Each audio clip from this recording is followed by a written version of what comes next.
அல்லாஹ் தஆலா எங்களுக்கு ஈமானுடைய தீனுடைய ஒரு நியமத்தை கொடுத்திருக்கிறான்.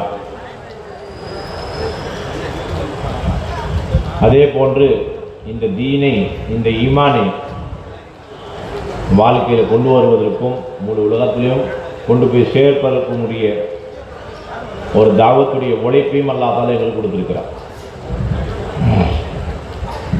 இந்த தாவத்துடைய உழைப்பில் எந்த அளவுக்கு நாங்கள் சுன்னத்துகளை உசூல்களை கடைபிடித்து வாழ்வோமோ அந்த அளவுக்கு இந்த தாவத்துடைய உழைப்பின் காரணமாக எங்களுக்கும் தர்பியத் உண்டாகும், உம்மத்திற்கும் தர்பியத் கிடைக்கும். அப்போ இந்த தாவத்துடைய உழைப்புடைய சுன்னத்துகள் என்ன, அந்த சுன்னத்துகளை அறிந்து தெரிந்து கொள்வது, அதன் பிரகாரம் அமல் செய்வது மிக அவசியமாக இருந்து கொண்டிருக்குது. யூசுப் ரஹ்மத்துல்லாஹி அவங்க சொல்லுவாங்க, யூசுப் ரஹ்மத்துல்லாஹி அவர்கள் சொல்லுவாங்க, சுய தேவைகள் சாப்பிடுவது, தூங்குவது போன்ற சுய தேவைகளை பூர்த்தி செய்யக்கூடிய விஷயத்தில் இந்த உம்மத்து நபி ஸல்லல்லாஹு அலைஹி வஸல்லம் அவர்களுடைய சுன்னத்தை கடைபிடிப்பது கட்டுப்பட்டதாக இருக்குது. இந்த உம்மத்தின் மீது நபி அவனுடைய சுன்னத்தை கடைபிடிப்பது அவசியமாக இருக்கும் பொழுது எந்த வேலைக்காக நபி ஸல்லல்லாஹு அலைஹி வஸல்லம் அவர்கள் உலகத்தில் அனுப்பப்பட்டார்களோ, எது வாழ்க்கையின் அசல் நோக்கமாக இருந்து கொண்டிருக்குதோ, அதாவது தாவத் இலல்லாஹ், இந்த தாவத்துடைய வேலையில் இந்த உம்மத்து சுன்னத்தை கடைபிடிப்பது எவ்வளோ அவசியமாக இருக்கும் நீங்கள் என்பதாக நினைச்சு பாருங்க. சாப்பாடு, தூக்கம் போன்ற சுய தேவைகளில் இந்த உம்மத்து சுன்னத்தை கடைபிடிப்பது அவசியம் என்று சொன்னால், எது வாழ்க்கையின் நோக்கமோ லட்சியமோ அதில், அதாவது தாவத்துடைய வேலை, தாவத்துடைய பணியில் நபி அவருடைய சுன்னத்தை கடைபிடிப்பது இந்த உம்மத்தின் மீது எவ்வளோ அவசியம், எவ்வளோ கட்டாயமானதாக இருந்து கொண்டு நினைச்சுப்பார். அப்போ அசலான விஷயம் என்னவென்று சொன்னால், இந்த தாவத்துடைய வேலையில் 2 விதமான குர்பானிகளை நாங்கள் தர வேண்டும் என்பதா யூசுப் ரஹ்மத்துல்லாஹி சொல்லுவாங்க. ஒன்றாவது உயிர் பொருளை நாங்கள் தியாகம் செய்வது, உயிர் பொருளை நாங்கள் குர்பானி செய்வது, ஜானி மானி குர்பானி. இது குர்பானியுடைய ஒரு கட்டம், இது ஒரு படித்தரம். உயிரையும் பொருளையும் தாவத்துடைய வேலையில அர்ப்பணிப்பது. இரண்டாவது என்னவென்று சொன்னால், இரண்டாவது தியாகம் என்னவென்று சொன்னால், நபி ஸல்லல்லாஹு அலைஹி வஸல்லம் அவர்களுடைய சுன்னத்தும் சஹாபா பெருமக்குடைய சீரத்தை, நபி ஸல்லல்லாஹு அலைஹி வஸல்லம் சுன்னத்தையும் சஹாபா பெருமக்குடைய சீரத்தையும் இந்த தாவத்துடைய வேலையில கடைபிடித்து அதன் பிரகாரம் வேலை செய்வதிலே வரக்கூடிய சிரமங்களை, கஷ்டங்களை நாங்கள் சகித்துக் கொள்வது, இது இரண்டாவது குர்பானி, இது இரண்டாவது தியாகம். கண்ணை மூடிட்டு காசை நாங்கள் செலவழிச்சிட்டோம், நேரத்தை நாங்கள் செலவழிச்சிட்டோம், இது இல்லை. மாறாக அந்த காசு பணத்தை தியாகம் செய்றீங்களே, அது ஒரு தியாகம், அதுவும் தியாகமாக மாறணும், அதை கொண்டு நன்மை அடையணும், அதை கொண்டு எங்களுக்கு ஹிதாயத், உம்மத்துக்கு ஹிதாயத் கிடைக்கணும் அப்படின்னு சொன்னால், அந்த காசு பணத்தை அர்ப்பணிக்கக்கூடிய நேரத்தில், தியாகம் செய்யக்கூடிய நேரத்தில் நபி ஸல்லல்லாஹு அலைஹி வஸல்லம் சுன்னத்தான வழிமுறை என்ன, சஹாபா பெருமக்குடைய சீரத் என்ன, அதை தேடி பிடிச்சி அதன் பிரகாரம் உழைப்பு செய்வது, தியாகத்தை மேற்கொள்வது, இது முதலாவது தியாகத்தோட பெரிய தியாகமாக இருந்தது. அப்ப இந்த வேலையில முக்கியமான ஒரு உசூல், மிக அடிப்படையான உசூல் என்ன அப்படின்னு சொன்னா, வேலை செய்யக்கூடியவர்கள் வெறும் அல்லாஹ்வுடைய திருப்பொருத்தத்திற்காக வேலை செய்ய வேண்டும். இந்த வேலையை கொண்டு பேரும் புகழும் அந்தஸ்தும் பதவியும் அறவே எதிர்பார்க்க கூடாது. அதை நாங்கள் மக்கள்கிட்டையும் தேடக்கூடாது, அல்லாஹ்விடத்திலும் மன்றாடி விடக்கூடாது, மக்கள்கிட்டையும் கேட்கக்கூடாது. எந்த விதமான பேரும் புகழும் புகழ்ச்சியும் இல்லாமல், அந்தஸ்து பதவியை எதிர்பார்க்காம நாங்கள் இந்த வேலையை செய்யணும். இதை நாங்கள் மக்கள்கிட்ட எதிர்பார்க்கக்கூடாது, அல்லாஹ் இடத்துல எதிர்பார்க்கக்கூடாது. இதுதான் உயர்ந்த தரமான ஒரு உசூல் இந்த வேலையில். ஏன் இந்த விஷயத்தை சொல்லப்படுது அப்படின்னு சொன்னா, யூசுப் ரஹ்மத்துல்லாஹி ரொம்ப ஆச்சரியமான, ஆழமான, பயங்கரமான ஒரு விஷயத்தை சொல்லுவாங்க. என்ன சொல்லுவாங்க அப்படின்னு சொன்னா, இந்த வேலை செய்யக்கூடியவர்களுக்கு உயிரை பொருளை தியாகம் செய்வது இதுவும் லேசான விஷயம். அதே போன்று சீரத்தை கடைபிடித்து சுன்னத்தை வழிபட்டு இந்த வேலை செய்வதும் லேசான விஷயம். அதே போன்று ஆட்சி, அதிகாரம், அந்தஸ்து, உயர்வு உடைய ஆசை இல்லாம, ஆட்சி, அதிகாரம், உயர்வு, அந்தஸ்துடைய ஒரு ஆசை இல்லாம, பேராசை இல்லாம வேலை செய்வதும் ஒரு லேசான விஷயம்தான். ஆனால் இந்த வேலை செய்யக்கூடியவர்களிடத்துல பெரியவனாக மாறக்கூடிய அந்த மோசமான தன்மை இருக்கிறது, அது ஒருபோதும் நீங்காது. வேலை செஞ்சு கொண்டு இருக்கக்கூடியவர்களுடைய உள்ளத்துல பெரியவனாக மாற வேண்டும், உயர்ந்தவனாக நாங்கள் மாற வேண்டும் என்ற அந்த ஒரு ஆசை, அந்த ஒரு மோகம் எப்பவுமே வளர்ந்து கொண்டே இருக்கும். அந்தஸ்து, பதவி, அதனுடைய ஆசை தான் வராது. எங்களுக்கு அந்தஸ்து கிடைக்கணும், பதவிகள் கிடைக்கணும், அந்த ஆசை வராது, எப்பவுமே வராது. ஆனால் வேலை செய்ய செய்ய செய்ய உள்ளத்துல ஒரு கருப்பெருமை, அதே போன்று வேலை செய்யக்கூடிய நேரத்தில் நான் பெரியவன், பழையவன், எனக்கு அதிகம் அனுபவம் இருக்குது, எனக்கு அதிகமான உசூல்கள் தெரியும், நான் அதிகமாக தியானம் செஞ்சுவேன், அதனால நான் எல்லாத்த விட அதிக தகுதி உள்ளவன் அப்படின்னு அந்த மனப்பான்மை இருக்கிறது, அது எப்பவுமே உருவாகிட்டே இருக்குமோ, அது எப்பவுமே நீங்கவே நீங்க. இது எல்லாத்தோட பயங்கரமான நோய். வேலை செய்யக்கூடிய வாழ்க்கையில வரக்கூடிய நோய்கள்ல ரொம்ப பயங்கரமான கொடிய நோய்.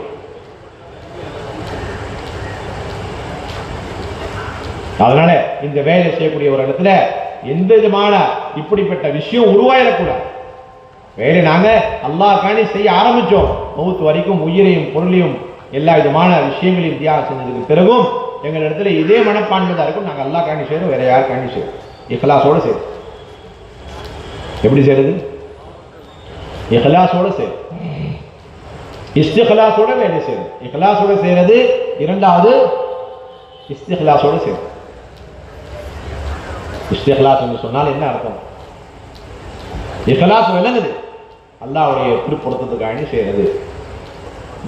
இஸ்திக்லாஸ் என்ன அப்படின்னு சொன்னா, அல்லாஹ் தஆலா எங்களுக்கு என்ன வேலை கொடுத்திருக்கிறாங்க, செயல்பூர்வமாக தன்னை தானே தன்னுடைய உயிரையும் பொருளையும் திறமைகளையும் தகுதிகளையும் அந்த வேலையிலேயே நாங்கள் ஈடுபடுத்தி அதிலே நாங்கள் அளிக்க வேண்டும், செலவழிக்க வேண்டுமே தவிர அதை தவிர வேறு எந்த விதமான வழிகளில் நாம் எங்களுடைய தகுதிகளையும் எங்களுடைய சலாஹியத்துகளையும் திறமைகளையும் பயன்படுத்தக்கூடாது.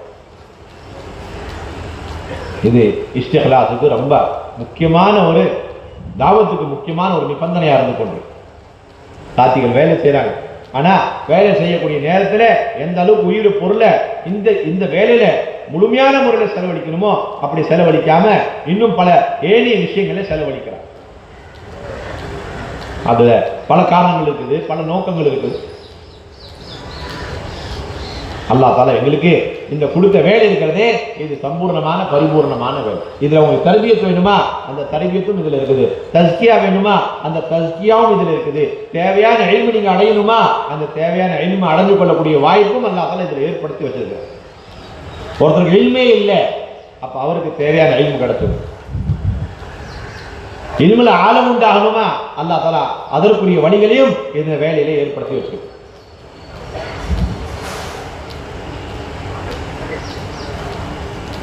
அப்ப சில சமயம் மூசலாட்டம், வஸ்வசாக்கள் உள்ளத்துல வரும். இந்த வேலை நாங்க செய்யறோம், ஆனா இதுல தர்பியத்து போதாது, தர்பியத்துக்கு அணி இன்னும் சில வழிகளை நாங்க தேர்ந்தெடுக்கணும் என்பதாக மனசுல ஊசலாட்டங்கள் வந்து, அப்ப இந்த வேலை செய்த வண்ணமாக இன்னும் பல விதமான நாங்க விஷயங்களை தேர்ந்தெடுத்து அதுலேயும் எங்களுடைய திறமைகளை, எங்களுடைய நேரங்களை, எங்களுடைய காலங்களை அதை செலவழிக்கும் பொழுது இங்கேயும் தர்பியத்து இல்லை, அங்கேயும் தர்பியத்து இல்லை.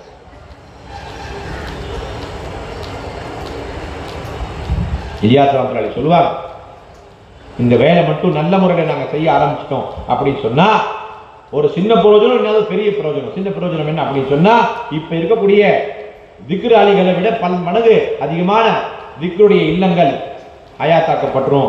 இப்ப இருக்கக்கூடிய இல்முடைய ஸ்தலங்களை விட பன்மடங்கு இல்முடைய மர்க்கதுகள் உருவாயிரும். இது சின்ன பிரயோஜனம். பெரிய பிரயோஜனம் என்ன அப்படின்னு சொன்னா, இந்த உம்மத்தில் இருக்கக்கூடிய ஒவ்வொரு ஆண் பெண்ணும் அவங்களே ஒரு மதரசாவாக மாறிடுவாங்க, அவங்க எல்லாருமே திக்ராளிகளாக மாறிடுவாங்க, அத்தனை பேரும் தர்பியத் பெற்றவர்களாக மாறிடுவாங்க. அதனால சொல்லுவாங்க, இந்த வேலை இருக்கிறதே வலிகர், வலியாக இறைநேசராக அவுலியாவாக மாற்றக்கூடிய ஒரு வேலை தான் இந்த வேலை என்பதா சொல்லுவோம். ஆனால் அதுக்கு நிபந்தனை என்ன? நாங்கள் இந்த வேலையை இஹ்லாஸோட செய்யறோம், இஸ்திஹ்லாஸோட செய்யறோம்.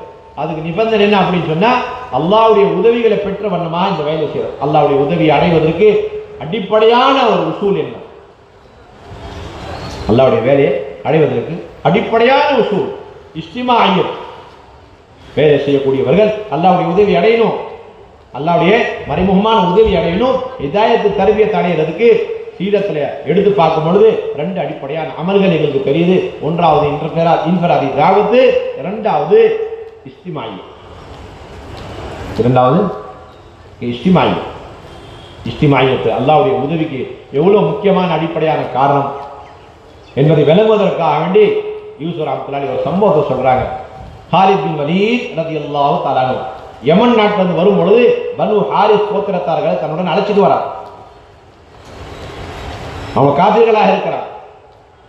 ஹாலித் பின் வலீத் ரலியல்லாஹு தஆலா அன்ஹு யமன் நாட்டிலிருந்து வரும் பொழுது பனு ஹாரிஸ் கோத்திரத்தார்களை தன்னுடன் அழைச்சிட்டு வராங்க. வந்த உடனே நபி ஸல்லல்லாஹு அலைஹி வஸல்லம் அவங்க அந்த கோத்திரத்தார்கள் எப்படிப்பட்டவங்க, அவங்க தன்மை என்ன அப்படின்னு சொன்னா, அவங்க எப்பெல்லாம் குஃபார்களுடன் போரிடுவாங்களோ எப்பவுமே மிகச்சிருவாங்க, வெற்றி அடைவாங்க. அவங்களுக்கு எதிரில் வரக்கூடியவங்க தோல்வி அடைவாங்க. இத்தனையும் அவங்க காப்பீர்கள். அப்ப நபி ஸல்லல்லாஹு அலைஹி வஸல்லம் அவருடைய காரணத்தை கேட்கும்போது கேட்கிறாங்க, பிமா குன்தும் தக்லிபூன மன் காதலக்கும் ஃபில் ஜாஹிலிய்யா. ஜாஹிலியத்துடைய காலத்துல யாரெல்லாம் அவங்களோட போரிடுவாங்களோ அவங்கள நீங்க எப்படி மிகைத்து கொண்டு இருந்தீங்க, அந்த மிகைக்கக்கூடிய காரணம் என்ன அப்படின்னு நபி ஸல்லல்லாஹு அலைஹி வஸல்லம் விசேஷமான ஒரு கேள்வி கேட்கிறாங்க. நீங்க காபிரா இருக்கிறீங்க, தீன் ஈமான் இஸ்லாம் சொன்னா அது ஒரு பெரிய காரணமாக மாறலாம் நீங்க முயற்சி போறதுக்கு, அவங்க தோல்வி அடைகிறது. ஆனா நீங்களும் குஃப்ரில் இருக்கிறீங்க, அவங்களும் குஃப்ரில் இருக்கிறாங்க. போருடைய நேரத்தில் நீங்க மட்டும் மிகைக்கிறீங்க, அவங்க தோல்வி அடைகிறாங்க. அதுக்கு என்ன காரணம் என்பதா அவங்க கேட்கிறாங்க. அவ கேட்கும் பொழுது அவங்க பதில் சொல்றாங்க, குன்னா நஸ்தமிஉ வலா நஃப்தரிகு. சொல்றாங்க, நாங்க எப்பவுமே இஸ்திமாயத்தோடு இருந்து நாங்க போர் செய்றோம். எங்களுக்கு மத்தியில் பிரிவினை பாகுபாடு கருத்திலையும் சரி பேச்சிலையும் சரி எங்கள்கிட்ட இஃப்திலாஃப் இஃப்திராகே கிடையாதுன்றாங்க. அப்ப இந்த சம்பவத்தை சொல்லி யூசுப் ரஹ்மத்துல்லாஹி என்ன சொல்ல வராங்க அப்படின்னு சொன்னா, காபிர்களாக இருக்கிறாங்க, ஈமான் இல்ல, குஃப்ருடைய நிலைமையில் இருக்கிறாங்க, இஸ்லாத்துல வரல, குஃப்ருடைய நிலைமையில இருக்கிறாங்க. ஆனா அவங்க இஸ்திமாயியத்தோடு இருக்கிறதுனால அப்படி குஃப்ர்ல இருந்தும் அவங்க மிகச்சு போறாங்க அப்படின்னு சொன்னா, தீன் நபி ஸல்லல்லாஹு அலைஹி வஸல்லம் எந்த நோக்கத்திற்காக உலகத்தில் அனுப்பப்பட்டாங்களோ, அதாவது தஅவத் இலல்லாஹ், இந்த வேலையில நாங்க இஸ்திமாயியத்தோடு இருந்தோம்னு சொன்னா அப்ப அல்லாஹ்வுடைய உதவிகள் எந்த அளவுக்கு வரும் நீங்க நினைச்சு பாருங்க. இஸ்லாத்தில் இருக்கணும், நபி அவங்களுடைய வேலையை எடுத்து செயல்படுறோம், அப்படிப்பட்ட நேரத்தில் நாங்கள் இஸ்திமாயியத்தோட செயல்பட்டோம்னு சொன்னா அப்ப அல்லாஹ்வுடைய உதவிகள் எந்த அளவுக்கு வரும். அதனாலதான் யூசுப் ரஹ்மத்துல்லாஹி சொல்லுவாங்க, நீங்க இபாதத்துகள் செய்றீங்க, அதுல இஹ்லாஸும் இருக்குது, ஈமானும் இருக்குது, அதே போன்று திக்ரும் இருக்குது, இல்மும் இருக்குது, எல்லா விதமான சிஃபாத்துகள் அந்த இபாதத்துகள் இருக்கிறதுனால அந்த இபாதத்துகள் கபூல் ஆகிட்டு இருக்குது. அதை நீங்க கண்ணால பார்த்துட்டு இருக்கீங்க. அந்த இபாதத்து நீங்க உலகத்துல இந்த பூமியில செஞ்ச உடனே அது அரிசி வரைக்கும் போய் எத்துது. அந்த அளவுக்கு மக்பூலான இபாதத்துகள் நீங்க செஞ்சுட்டு இருந்தாலும் அல்லாஹ்வுடைய உதவிகளை நீங்க பெறவே முடியாது. எது வரைக்கும் அப்படின்னு சொன்னா, உங்களுடைய உள்ளங்கள் பிளந்திருக்கக்கூடிய வரைக்கும் நீங்க அல்லாஹ்வுடைய உதவியை அடைய முடியும். உங்களுடைய உள்ளங்கள், உங்களுடைய உள்ளத்துல பிளவு இருக்குது, உங்களுடைய உள்ளம் இருக்கிறதே அது ஒன்றுபட்டதாக இல்லை அப்படின்னு சொன்னா அது வரைக்கும் அல்லாஹ்வுடைய உதவி நீங்க ஒருபோதும் பார்க்கவே முடியும். ரொம்ப தெளிவான விஷயம். 2 ஜமாத் இருக்கிறாங்க. ஒரு ஜமாத்துல இருக்கக்கூடிய சாத்திகளுடைய தொழுகைகளும் இபாதத்துகளும் உயர்ந்த தரத்துல முதலாவது தரத்தில் இருக்குது. 2வது ஜமாத்து அவங்களுடைய தொழுகை, அவங்களுடைய இபாதத்து, எல்லா விதமான அமல்கள் 2வது தரத்தில் இருக்குது என்பது தெளிவான விஷயம். அப்படி இருந்தும் அவங்க 2 பேரும் ஒருத்தவங்க முன்னாடி வராங்க அப்படின்னு சொன்னா அதுல யாருடைய உள்ளங்கள் ஒன்றுபட்டிருக்குமோ அல்லாஹ் தஆலா அவர்களுக்கு தான் வெற்றி தரக்கூடியவனா இருக்கிறான் என்பதா சொல்லி யூசுப் ரஹ்மத்துல்லாஹி உதாரணமா எடுத்து சொல்லும் பொழுது அலி ரலியல்லாஹு தஆலா அவருடைய சம்பவத்தையும் ஹஜ்ரத் முஆவியா ரலியல்லாஹு தஆலா அவருடைய சம்பவத்தை எடுத்து சொல்வாங்க. முஆவியா ரலியல்லாஹு தஆலா ஹஜ்ரத் அலி ரலியல்லாஹு தஆலாவுக்கு எதிர்ப்புல வந்தாங்க. எல்லாத்துக்கும் தெரிஞ்ச விஷயம். அலி ரலியல்லாஹு தஆலா அவருடைய ஜமாத்தில் இருந்த பல சஹாபா பெருமக்கள் முதலாவது தரத்தில் இருக்கிற அவங்களுடைய இபாதத்து, அவங்களுடைய ஈமான் எல்லா விஷயம். அது முஆவியா அவங்களோட இருக்கக்கூடிய சாத்திகளுடைய எல்லா விதமான அமல்கள் 2வது தரத்தில் இருக்குது. அப்படி இருந்தும் அலி ரலியல்லாஹு தஆலா அவருடைய ஜமாத்துக்கு தோல்வியும் அது முஆவியா ரலியல்லாஹு தஆலா அவருடைய ஜமாத்துக்கு வெற்றி கிடைக்கக்கூடிய காரணமே என்ன அப்படின்னு சொன்னா, இவர்கள்ட்ட உள்ளத்துல ஒரு ஒற்றுமை இல்லாம இருந்துச்சு. முஆவியா ரலியல்லாஹு தஆலாவுடைய ஜமாத்துல ஒற்றுமை இருக்கு. அப்ப அல்லாஹ்வுடைய உதவிகளை பெறுவதற்கு நீங்க அடிப்படையான காரணம் எந்த அளவுக்கு அப்படின்னு சொன்னா, நீங்க உங்களுடைய உள்ளத்துல ஒற்றுமை இல்லை அப்படின்னு சொன்னா நீங்க தீனுடைய அன்சாரிகளா மாறவே முடியாது. நீங்க தீனுடைய நுஸ்ரத்தை செய்ய முடியாது. நுஸ்ரத் செய்யறதுக்கு அல்லாஹ்வுடைய நுஸ்ரத் வேண்டும். அல்லாஹ்வுடைய நுஸ்ரத் வர்றதுக்கு உங்களுடைய உள்ளங்கள் ஒன்றுபடும். நீங்க வெளிப்படையில பார்க்கறதுக்கு நீங்க அன்சாரி, வெளிப்படையில பார்க்கறதுக்கு தீனுடைய நுஸ்ரத் செய்தவனமா இருக்கும். ஆனா உண்மையில நீங்க செய்யவே இல்லையே, அல்லாஹ்வுடைய உதவி இல்லையே, உங்களுடைய உள்ளங்கள் பிளந்து கலக்கு. அதனால அன்சாரிகள் இந்த விஷயத்தை விளங்கிட்டாங்க. நபித்துவம், நபி ஸல்லல்லாஹு அலைஹி வஸல்லம் நுபுவத்துடைய இந்த வேலையை நாங்க செய்யணும். நபி ஸல்லல்லாஹு அலைஹி வஸல்லம் எங்களுக்கு மத்தியில வந்து மதீனால இருந்துட்டாங்க அப்படின்னு சொன்னா அவங்களுக்கு 100க்கு 100 நாங்க நுஸ்ரத் செய்யணும் அப்படின்னு சொன்னா அப்ப அதுக்கு எங்களுடைய உயிர், பொருள், எங்களுடைய தகுதிகள், எங்களுடைய திறமைகள், திராணிகள் அத்தனையுமே நபி அவங்களுடைய தீனுடைய நுஸ்ரத்துக்காண்டி அர்ப்பணிக்கப்படணும். அதை கொண்டு அல்லாஹ்வுடைய உதவிகள் வரணும் அப்படின்னு சொன்னா அதுக்கு முதல் நிபந்தனை நாங்க எங்களுக்கு மத்தியில் ஒன்றுபட்டிருக்கணும் அப்படின்னு யகீனோட நினைச்சு நபி ஸல்லல்லாஹு அலைஹி வஸல்லம் சொல்றாங்க. நபி அவர்களே இப்ப நீங்க ஹிஜ்ரத் செஞ்சு எங்க மதீனாக்கு வராதுங்க. அன்சாரிகள் சொல்றாங்க எங்க அந்த மினால வச்சு என்ன சொல்றாங்க, இப்ப நீங்க வராதீங்க. ஏன்? தொன்று தொட்டு காலம் காலமாக 2 கோத்திரத்தார்கள் மதீனால சண்டை போட்டுக்கிட்டு இருக்காங்க. அவுஸ் ஹஜரத் 2 கோத்திரத்தார்கள். நாங்க முதல்ல போறோம், இஸ்லாத்தை தழுவிட்டோம், ஆனா நாங்க உங்களுக்கு நுஸ்ரத் தான் செய்ய முடியாது. ஏன்? இப்போதைக்கு எங்களுடைய திறமைகள்லாம் ஒருத்தவங்க இன்னொருத்தவங்க அழிக்கிறதுல போய்கிட்டு இருக்குது. அப்ப நாங்க தீனுக்காண்டி, தீனுடைய நுஸ்ரத்துக்காண்டி எப்படி நாங்க நேரத்தை கொடுக்க முடியும், திறமைகள் எப்படி நாங்க ஒதுக்க முடியும்? அதனால கொஞ்சம் எதிர்பாருங்க, கொஞ்சம் நீங்க வெயிட் பண்ணுங்க. நாங்க மதீனா போறோம், போனதுக்கு பிறகு எங்களுக்கு மத்தியிலுடைய இக்திலாஃபாத்துகளை, சண்டைகளை, சச்சரவுகளை அழிச்சு தீர்த்தி நாங்க எல்லாம் ஒன்றுபட்டுறோம். எப்ப நாங்க இஸ்திமாயத்தோட இருக்கிறோமோ, நாங்க எல்லாரும் ஒன்றுபட்டுகிறோமோ, அதுக்கு பிறகு நீங்க எதிர செஞ்சுட்டு வாங்க அப்படின்னு சொல்லிட்டு போறாங்க அன்சாரி. அப்ப இதுல தெரியுது நீங்க வந்து இஸ்திமாயத் இல்ல, உங்களுடைய உள்ளங்கள்ல ஒற்றுமை இல்ல அப்படின்னு சொன்னா நீங்க நுஸ்ரத் செய்ய முடியாது. நீங்க அன்சாரிகளா மாறவே முடியும். நீங்க செஞ்சுட்டீங்க, நுஸ்ரத் செய்யற மாதிரி தெரியும், நுஸ்ரத்ல நீங்க செய்யல. நீங்க அன்சாரிகள் மாதிரி மக்களுக்கு தெரியுவீங்க, நீங்க அன்சாரிகள்லாம் கிடையாது. அல்லாஹ்வுடைய உதவி கிடையாது. அல்லாஹ்வுடைய உதவி நான் இஸ்திமாய் எந்த அளவுக்கு சொன்னா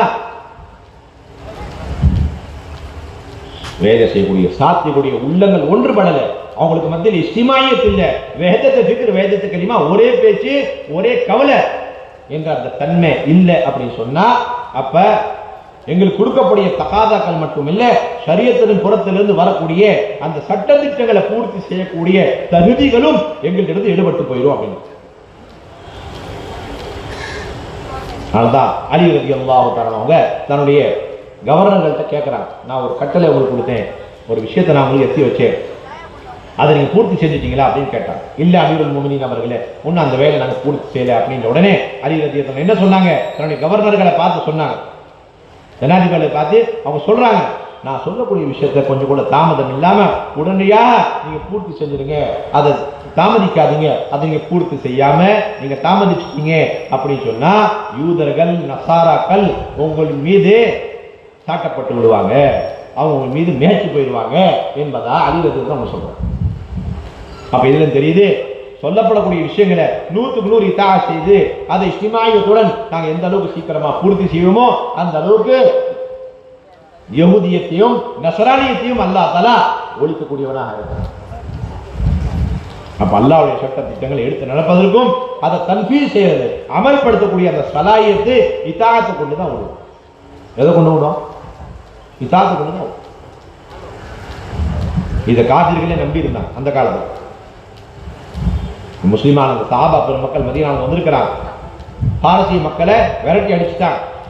இப்ப பாரசீக மன்னர் இருக்கிறாரே, அவர் தன்னுடைய ஒரு தூதுவரை சைனாவுடைய அரசர் பக்கம் அனுப்பி எனக்கு உதவி செய்யுங்கன்னு கேட்கிறார். அப்ப சைனாவுடைய அரசர் கேட்கிறார் அந்த தூதுவர்கிட்ட, அவரும் காப்பீர் இவரும் காப்பீர். அந்த மதீனால வந்த சிலர்கள் இருக்கிறாங்களே, அவங்க பசி பட்னி பஞ்சத்தோட இருக்கிறாங்க, வறுமையோட இருக்கிறாங்க, அதே போன்று எண்ணிக்கையில கம்மியா இருக்கிறாங்க, இருந்தாலும் அவங்க மேய்ச்சிட்டே போறாங்க. நீங்க எண்ணிக்கையில அதிகமா இருக்கிறீங்க, உங்கள்கிட்ட வெளிப்படையான ஏற்பாடுகளும் அதிகமா இருக்குது, அப்படின்னும் நீங்க வந்து தோல்வி அடைஞ்சிட்டே போறீங்க, என்ன காரணம்? பல காரணங்கள் இருக்கலாம். அதுல ஒரு காரணம் கேட்கிறாங்க, ஒரு முக்கியமான காரணம், இவங்க தன்னுடைய அமீருக்கு இத்தாஅத் செய்யக்கூடிய விஷயத்தை எப்படிப்பட்டவங்க அப்படின்னு கேட்டோன்னே இந்த சமுதாயத்தினர்கள் தன்னுடைய அமீருக்கு எல்லாத்தோட அதிகமான இத்தாஅத் செய்யக்கூடிய சமுதாயம் என்பதா சொல்றோம். அந்த தூதுவர் சைனாவுடைய அரசருக்கு எடுத்து சொல்றாரு, இந்த வந்திருக்கூடிய சமுதாயம் இருக்கிறார்களே முஸ்லிமானவர்கள் தன்னுடைய அமீருக்கு இத்தாஅத் செய்ய அதிகமாக இத்தாஅத் செய்யக்கூடியவங்க. அடுத்த கேள்வி, இவங்கள்ட்ட ஹலால் என்ன ஹராம் என்ன? ஹலால ஹராம், ஹராம ஹலால் ஆக்குறாங்களா? அப்படிலாம் கிடையாது. ஹலால ஹலாலா நம்பி அதை எடுத்து அமல் செய்யறாங்க, ஹராம ஹராமா நம்பி அதை விட்டு தன்னை பாதுகாத்துக் கொள்றாங்க. இதை கேட்ட உடனே சைனாவுடைய அந்த அரசர் சொல்லாரு, இவங்கள்ட்ட எந்த அளவுக்கு பயங்கரமான ஒரு சக்தி இருக்குது, ரூஹானியத்தான ஒரு சக்தி இருக்குது அப்படின்னு சொன்னா இவங்களை நாங்க அழிக்கவே முடியாது என்பதா அவர் சொல்றார். என்ன செய்ய முடியாது? அழிக்க முடியாது. அப்ப இந்த சட்ட திட்டங்கள் ஹலால ஹலாலாக நினைச்சு அதை அமல் செய்யறது, ஹராம ஹராம நம்பி அதை விட்டு தவிர்த்து கொள்றது, இது எப்ப முடியும்? இந்த இஸ்தியாதாத், இந்த சலாஹியத், இந்த தகுதி எப்ப வரும் அப்படின்னு சொன்னா எந்த அளவுக்கு இஸ்திமாயத்து இருக்குமோ அந்த அளவுக்கு. இஸ்திமாயத்துக்கு அடிப்படையான நிபந்தனை இத்தாஅத்தாக இருக்கணும். அப்ப நாங்க எங்க அமீருக்கு இத்தாஅத் எந்த அளவுக்கு செய்வோமோ அந்த அளவுக்கு இஸ்திமாயத்து கிடைக்கும். எந்த அளவுக்கு இஸ்திமாயத்து கிடைக்குமோ அந்த அளவுக்கு அல்லாஹ்வுடைய சட்ட திட்டங்களை எடுத்து நடக்கூடிய சலாஹியத், இஸ்தியாதாத் எங்களுக்கு வரும். இது ரெண்டுக்கும் ஆழமான தொடர்பு இருக்கு. அமீருக்கு இத்தாஅத், அதனால சட்ட திட்டங்கள் எடுத்து நடக்கூடிய சலாஹியத்தும் தகுதிகளும் எங்களுக்கு கிடைக்கக்கூடியதா இருக்குது. அல்லாஹ்வுடைய உதவிகளும் எங்களுக்கு கிடைக்கும். அல்லாஹ்வுடைய உதவி இல்லாம சட்ட திட்டங்கள் எடுத்து நாங்கள் நடத்த முடியாது, அமல்படுத்த முடியாது, அதை ஹயாத்தாக்க முடியாது. அதான் அடிப்படையான சுன்னத்து. ஒரு அமீர் இருக்கணும். நபி ஸல்லல்லாஹு அலைஹி காலத்துல இது ரொம்ப பேணப்பட்டுச்சு. ரொம்ப கவனமான முறையில் இந்த விஷயத்த நபி ஸல்லல்லாஹு அலைஹி வஸல்லம் பேணி எங்களுக்கு கியாமத் நாள் வரைக்கும் இந்த சுன்னத்தை ஹயாத்தாக்குற ஒரு ஜமாஅத் இருக்குது. அந்த ஜமாஅத்துல அமீர் நபி ஸல்லல்லாஹு அலைஹி வஸல்லம் கட்டாயம் என்ன செய்வாங்க? நிர்ணயிச்சு அனுப்பி வைப்பாங்க. அமீர் இல்லாம அந்த ஜமாஅத்துக்கு போவாங்க. 3 பேர் இருக்கிறாங்களா, அதுக்கு ஒரு ஆள் அமீர்.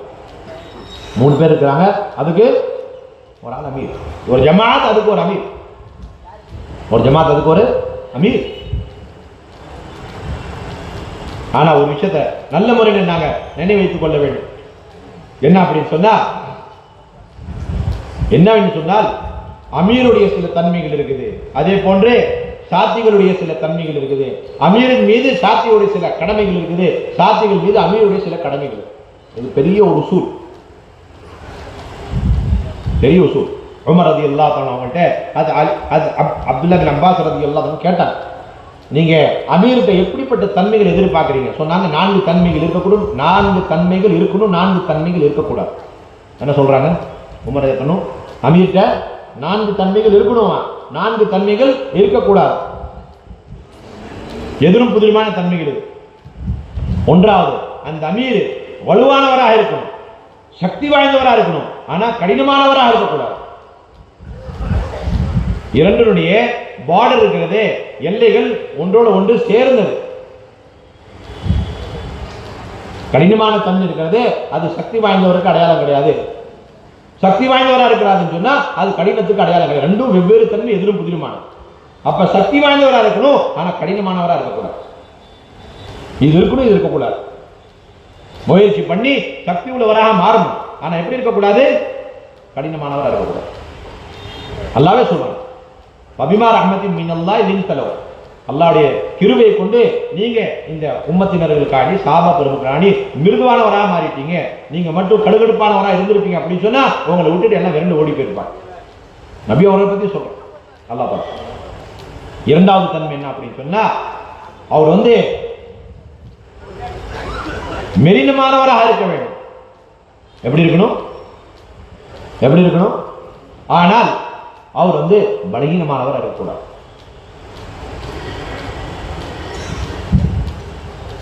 ரெண்டுக்கும் பெரிய ஒரு வித்தியாசம் இருக்குது. வெளிப்படையிலே தெரியறது இல்லை. இவர் இவர் பலகீனமானவரா அல்லது மெலினமானவரா தெரிய மாட்டேங்குது. அப்ப பலகீனமா இருக்கிறது இது சரியில்லை, மெலினமா இருக்கிறது ரொம்ப அவசியம். ஒரு அமீருக்கு ஒரு பொறுப்பு தான் இருக்கு. நளினமா இருக்கு. எப்படி இருக்கணும்? அவர் நளினமானவரா இருக்கணும், ஆனா பலகீனமானவரா இருக்கக்கூடாது. பார்க்கறதுக்கு வெளிப்படையில 2மே ஒரே மாதிரி தெரியும், 2மே ஒரே மாதிரி கிடையாது. அப்ப சக்தி வாய்ந்தவராக இருக்கக்கூடியவர் எப்படி இருக்கலாம்? எப்படி இருக்கலாம்? நளினமானவராக இருக்கலாம். சக்தி வாய்ந்தவராக இருக்கணும், அதே போல நளினமானவராக இருக்கணும். அப்புறம் கடுகடுப்பானவராக இருக்கக்கூடாது, ரொம்ப ரொம்ப அதாவது சித்தத்துள்ளவராக இருக்கக்கூடாது. அதே போன்று பலகீனமானவராக இருக்கிறார். அடுத்த 2 தன்மை ஒன்று சொன்னார். என்ன அப்படி சொன்னா, அவரு இடம் பொருள் ஏவலை பார்த்து செலவழிக்கக்கூடியவராக இருக்கணும், தேவைக்கு ஏற்ப செலவழிக்கக்கூடியவராக இருக்கணும். ஆனா கஞ்சத்தனம் படுத்தக்கூடியவராக இருக்க, கஞ்சனா இருக்கக்கூடாது. இது 2னுடைய பார்டர் சேர்ந்தது. ஒருத்தர் பார்த்து எங்க எவ்வளவு தேவை செலவழிக்கிறார். வெளிப்படையில பார்க்கறதுக்கு அவர் கஞ்சனா தெரியும், ஆனா அவர் கஞ்சன் கிடையாது, உண்மையிலுமே செலவழிக்கக்கூடியவர், கொடைவல்லர் தான். ஆனா தேவைக்கு ஏற்ப செலவழிக்கிறார். அதுக்கு எதிரானது யாரு? செலவழிக்கிறது இல்லை. அது செலவழிக்காம இருக்க காரணமே அவர்கிட்ட இருக்கக்கூடிய அந்த கஞ்சத்தனம். அப்ப நேரம் இடம் பொருள் பார்த்து தேவைக்கு ஏற்ப செலவழிப்பது இருக்கிறது, இது ஈமானுடைய தகாதா. ஆனா கஞ்சத்தனம் இருக்கிறது, இதுக்கும் ஈமானுக்கும் சம்பந்தமே கிடையாது. ரெண்டும் ஒன்று சேர முடியாது. ஒரு மூமினுடைய உள்ளத்துல ஈமானும் கஞ்சத்தனம் ஒன்று சேர முடியும். அப்ப பொறுப்புதாரி எப்படி இருக்கணும்? தேவைக்கு ஏற்ப செலவழிக்கக்கூடியவராக இருக்கும். எப்படி இருக்கக்கூடாது? கஞ்சத்தனம் அவர்கிட்ட இருக்கக்கூடாது. அடுத்த 2 தன்மை சொன்னாங்க. என்ன அப்படின்னு சொன்னா, அவர் கொடைவல்லரா இருக்கணும், ஆனா வீண் விரயம் செய்யக்கூடியவராக இருக்கணும். எப்படி இருக்கக்கூடாது? வீண் விரயம் செய்யக்கூடாது. இரண்டுமே ரொம்ப நெருங்கிய தன்மைகள், ஆனா 2க்கும் பெரிய வித்தியாசம் இருக்குது. இந்த தன்மை இருக்கணும், இந்த தன்மை இருக்கக்கூடாது. கொடைவல்லரா இருக்கணும், ஆனா வீண் விரயம் செய்யக்கூடியவராக இருக்கணும். இந்த தன்மைகளை கேட்டதுக்கு பிறகு அப்துல்லா பின் அப்பாஸ் ரலியல்லாஹு அவங்க, அமீருல் முஃமினீன் அவர்களே, இப்படிப்பட்ட தன்மைகள் உங்கள்கிட்ட மட்டும்தான் இருக்குது, வேறு யாருக்குமே உங்க சகாக்கள்கிட்ட கிடையாது அப்படின்றார். யார் சொன்னது? அப்துல்லா பின் அப்பாஸ் ரலியல்லாஹு அன்ஹு. அது உமர் ரலியல்லாஹு பார்த்து சொல்றாங்க. அது ரொம்ப முக்கியமான விஷயம், ரொம்ப அடிப்படையான விஷயம். அதே போன்று முக்கியமான அடிப்படையான விஷயம் என்ன அப்படின்னு சொன்னா, அமீருடைய பொறுப்பு என்ன அப்படின்னு சொன்னா, பொறுப்புதாருடைய பொறுப்பு என்ன? தன்னுடைய சாத்திகளுக்கு அவங்களுக்கு தேவையான ஆகிரா என்ன, தீனுடைய தேவைகள் என்ன, தாவத்துடைய தேவைகள் என்ன, அதை எடுத்து வைக்கணும். அவங்களுடைய ரோஜனங்கள் என்ன, பலாபலன்கள் என்ன, அதை பத்தி அதிகமாக கவனம் செலுத்தணும், அக்கறை செலுத்தணும். ஆனால் அவங்களுடைய குறைகளை பார்த்து அவங்களை கேவலப்படுத்த முயற்சி கூடாது. இதுக்கு தகுதியே கிடையாது, யாருக்கும் தகுதி கிடையாது. பொறுப்புதாரிகளுடைய பொறுப்பு என்ன, சாத்திகளுடைய தேவைகள் என்ன, அதை பாருங்க, கண்காணிங்க. அவங்களுக்கு கொடுக்கப்பட்ட பொறுப்புகளை அவங்க செஞ்சு முடிச்சாங்களா இல்லையா, அதை முடிக்கக்கூடிய விஷயத்தில் அவங்க பலகீனமாக இருந்துட்டாங்க, முடிக்கிறது தகுதி இல்லாமல் போயிடுச்சு அவங்க அப்படின்னா, அவங்க உதவி செஞ்சு ஒத்தாசையாக இருந்து அந்த பொறுப்பை நிறைவேற்றக்கூடிய அளவுக்கு அவங்க உதவிகள் செய்கிறது, இதெல்லாம் அவருடைய பொறுப்பு. ஆனால் அவங்களுடைய குறைகளை பார்த்து பார்த்து அவங்களை என்ன செய்யறது, சீன்றது, அவங்களுடைய உள்ளத்தை உடைக்கிறது, மஜ்லிஸுக்கு வச்சு அவரை போட்டு தாரை கிழித்து எடுக்கிறது, அவருடைய குறைகளை பேசுறது, அவருடைய உள்ளத்தை உடைச்சி எடுக்கிறது, இதெல்லாம் அனுமதியே கிடையாது. இதுக்கெல்லாம் அனுமதி கிடையாது. இது உங்களுடைய பொறுப்பு கிடையாது, இது உங்களுடைய பொறுப்பு கிடையாது. சாட்சிகளை கேவலப்படுத்துற அளவுக்கு அல்லது கேவலப்படுத்தக்கூடிய வகையில அவங்களை சீர்திருத்துறது இருக்கிறதே, இதுக்கு உங்கள்கிட்ட அனுமதி கிடையாது, இதுக்கு அனுமதி கிடையாது. நபி ஸல்லல்லாஹு அலைஹி வஸல்லம் வன்மையாக கண்டிச்சிருக்கிறாங்க. ஒரு ஜமாத்துல காலித் பின் வலீத் ரலியல்லாஹு அன்ஹு அவங்களும் இருக்கிறாங்க, அதே ஜமாத்துல அம்மார் பின் யாசிர் ரலியல்லாஹு தஆலா அவங்களும் இருக்கிறாங்க. காலித் பின் வலீதும் இருக்கிறாங்க, அம்மார் பின் யாசிர் ரலியல்லாஹு தஆலா அன்ஹு 2 பேரும் இருக்கிறாங்க. அல்லாஹ்வுடைய பாதையில போறாங்க 2 பேரும். ஒரு இடத்துல போறாங்க, அங்க ஒரு விஷயம் நடக்குது, ஒரு நிகழ்வு நடக்குது. என்ன அப்படின்னு சொன்னா, அந்த ஊர் மக்கள் இருக்கிறாங்க, அவங்க தீனை ஏற்றுக்காம இருக்கிறாங்க. அப்ப முடிவு செய்யறாங்க, காலங்கத்தால நாங்க இந்த ஊர்ல நாங்க நுழைஞ்சு இவங்களை கைப்பற்றலாம், இவங்களுக்கு மீது தாக்குதல் நடத்தலாம். ஆனா இரவுல தெரிஞ்சு போயிடுச்சு அவங்களுக்கு. அதனால இந்த ஊர் மக்கள்லாம் அந்த ஊரை விட்டு போயிட்டாங்க. ஒரே ஒரு குடும்பத்தார்கள் அதில் இருந்துட்டாங்க. என்ன சொல்லி, நாங்க களிமா சொல்லிட்டோம், தீன்ல வந்துட்டோம், அதனால எங்களுக்கு கட்டாயம் அடைக்கலை கிடைக்கும், எங்களுக்கு பாதுகாப்பு கிடைக்கும், நாங்க ஓட வேண்டிய தேவையில்லை அப்படின்னு சொல்லி அவங்க இருந்துட்டாங்க. அவங்க காலையில ஒருத்தர் மட்டும் வெளியில வந்தார். பார்த்தா அங்க அம்மார் ரலியல்லாஹு சுத்திக்கிட்டு இருக்கிறாங்க. அம்மார் சொல்றாங்க, நீங்க யாரு? சொல்றாங்க, இந்த மாதிரி தான் விஷயம், அவங்க எல்லாம் போயிட்டாங்க, நீங்க யாரை பிடிக்கிறவங்களாம் போயிட்டாங்க, நாங்க மட்டும் இருந்துட்டோம். ஏன் இருந்துட்டோம்? நாங்க களிமா சொல்லியிருக்கிறோம், எங்களுக்கு ஏதாவது பாதுகாப்பு இருக்குதா, அடைக்கலம் இருக்குதா? ஆமா, உங்களுக்கு பாதுகாப்பு இருக்கு, நான் உங்களுக்கு அடைக்கலம் தரேன் அப்படின்னு சொல்லி காலையில அந்த காலிதுடைய ஜமாத் வந்த உடனே அவங்க அந்த குடும்பத்தால் பிடிக்கிறாங்க. பிடிச்ச உடனே அம்மார் அவங்க சொல்றாங்க, காலிதே, அமீர் சாப் அவர்களே, நீங்க இவங்களை கைது செய்ய முடியாது, இவங்களை நீங்க விட்டுருங்க, இவங்களை நீங்க அடிமையாக்க முடியாது, விட்டுருங்க. சொன்னாங்க, எப்படி அப்படின்னு சொல்லி இவங்க களிமா சொல்லிட்டாங்க, இவங்களுக்கு நான் அடைக்கலம் கொடுத்துட்டேன். அப்ப சொல்றாங்க, அவ துஜீரு அலைய அண்ணா அமீரு, நான் உங்களுக்கு அமீரா இருக்கிறேன், என்கிட்ட அனுமதி இல்லாம நீங்க என்னுடைய பேர்ல இவங்களுக்கு எப்படி நீங்க அடைக்கலம் தந்தீங்க? சொன்னாங்க, அது அனுமதி இருக்குது, அமீருடைய அனுமதி இல்லாம அடைக்கலம் தரதுக்கு அனுமதி இருக்குது, இல்ல அப்படிலாம் கிடையாது அப்படின்னு சொல்லி போட்டு 2 பேருக்கு மத்தியில கொஞ்சம் வாக்குவாதம் வருது. கடைசியில 2 பேரும் அமைதியாகி சரி நாங்க திரும்பி போவோம், மதீனால போய் நபி அவர்களுக்கு கார்வதாரி சொல்லுவோம். மதீனால போன பிறகு கார்வதாரி சொல்றோம். மதீனால போன பிறகு கார்வதாரி சொல்லக்கூடிய நேரத்தில் நபி அவங்க உட்கார்ந்து இருக்கிறாங்க. உட்கார்ந்து இருக்கும் பொழுது இந்த பிரச்சனை வருது. அப்ப காலித் பின் வலீத் ரலியல்லாஹு தஆலா அன்ஹு அவர்கள் அம்மார் அவங்கள ரொம்ப தரக்குறையா பேசுறாங்க. அம்மார் அவங்க அது காலித பயங்கரமா பேசுறாங்க. 2 பேருடைய சப்தம் நபியோடைய மஜ்லிஸ்ல உயர்ந்து போயிட்டே இருக்குது. காலித் எந்த அளவுக்கு சொல்றாங்க, நபி அவர்கள் ஒரு சாதாரண ஆளு, நீங்க சாதாரண ஆளு, நீங்க இருக்கிறனால நான் அமைதியா இருக்கிறேன், அதனால இவர் என்ன செய்யறாரு, என்னை ஏசிக்கிட்டே இருக்கிறாரு, பேசிக்கிட்டே இருக்கிறாரு, நீங்க மட்டும் இந்த மஜ்லிஸ்ல எல்லாம் இருந்துறீங்கன்னு சொன்னா இவருக்கு இந்த அளவுக்கு தெம்பு தைரியம் வந்திருக்காது, அந்த அளவுக்கு பேசுறாங்க. எங்க நபியுடைய மஜ்லிஸ் அல்லாஹ் தஆலா எல்லாம் காட்டி கொடுத்துட்டான். கியாமத் நாள் வரைக்கும் வேலை செய்யக்கூடிய சாத்தியங்கள்லாம் இதெல்லாம் நடக்கும். அப்படி நடந்துச்சுன்னா புதுசு நினைக்க கூடாது, இதெல்லாம் பெரிய ஒரு இஸ்திலாஃபுடைய காலமா வந்துருச்சு, அதனால வேலை செய்யக்கூடாது, உட்கார்ந்துங்க அப்படின்னு நீங்க சொல்லிட்டு உட்காரதுக்கு வாய்ப்பே கிடையாது. இப்படிப்பட்ட சம்பவம் நடந்துருச்சு சஹாபாக்களுடைய காலத்துல. அதுக்கு என்ன வழி இருக்குது, அதுக்கு என்ன ஹல் இருக்குது, அதை எங்களுக்கு அல்லாஹ் தஆலா காட்டி கொடுக்கணும்.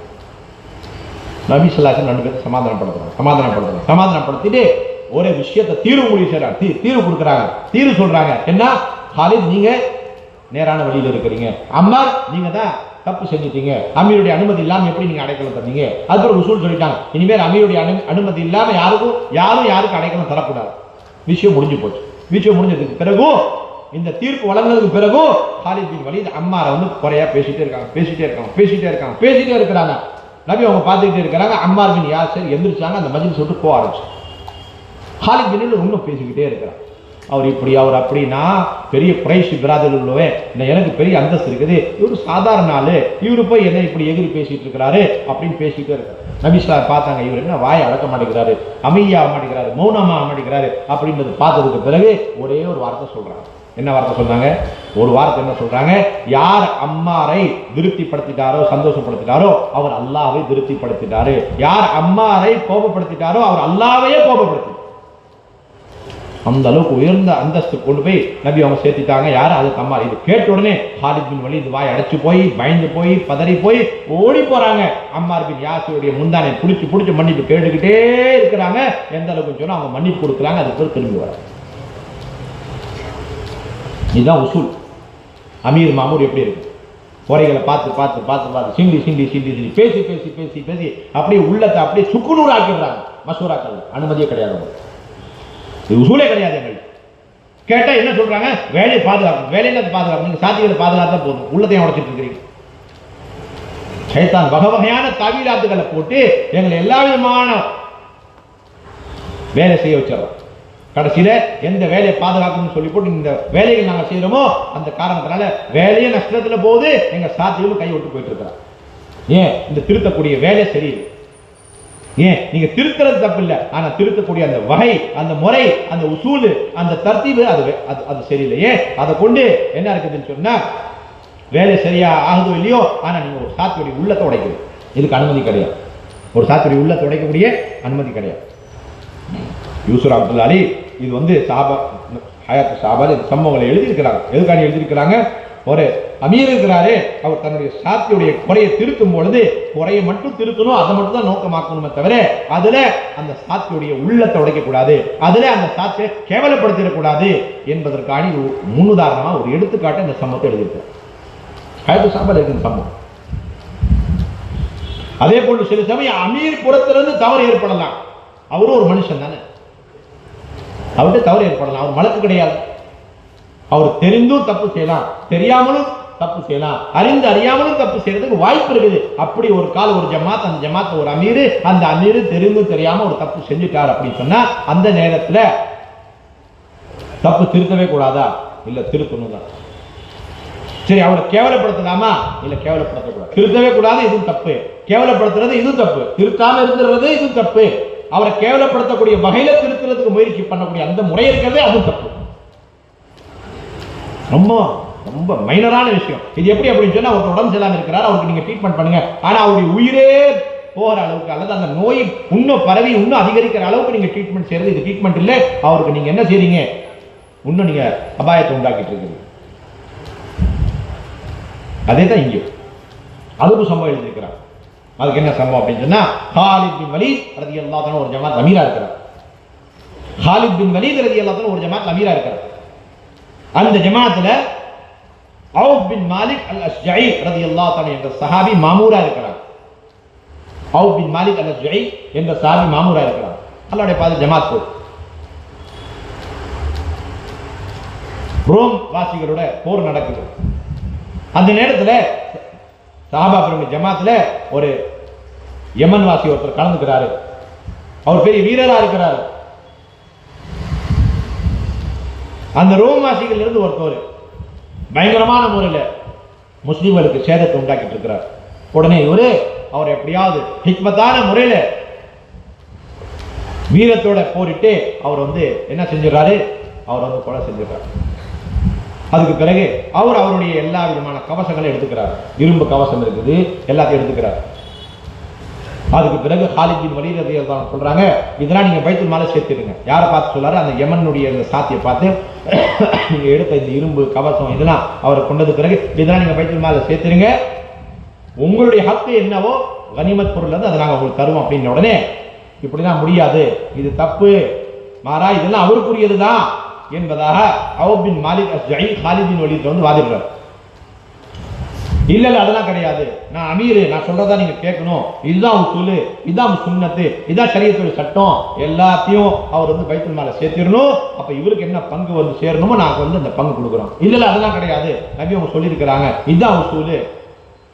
ரெண்டு பேருக்கு மத்தியில தகராறு நடந்துகிட்டே இருக்கு. ஹாலித் பின் வலீத் என்ன செய்யறாங்க அப்படின்னு சொன்னா, எல்லாத்தையும் பிடிங்கிறாங்க. உடனே அவுப் பின் மாலிக் அஜி சொல்றாங்க, இங்க பாருங்க, நான் சொல்றது கேளுங்க,